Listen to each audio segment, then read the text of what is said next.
歡迎收聽提神百香果靈修頻道，願神嘅話語成為你嘅導引。詩篇28篇7節：耶和華是我的力量，是我的盾牌，我心裡倚靠他，就得幫助，所以我心中歡樂，我必用詩歌頌讚他。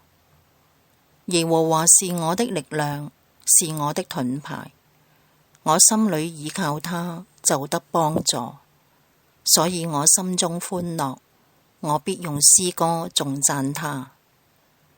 神係我哋堅實嘅盾牌，係我哋永恆嘅力量，係隨時嘅幫助。我哋真心倚靠神嘅保護同埋指引，就可以坦然面對生活嘅挑戰，有勇氣同埋信心前行。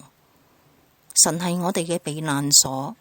保護我哋免受傷害同埋危險，又喺神嘅引導下，帶領我哋突破一切嘅局限同埋阻礙，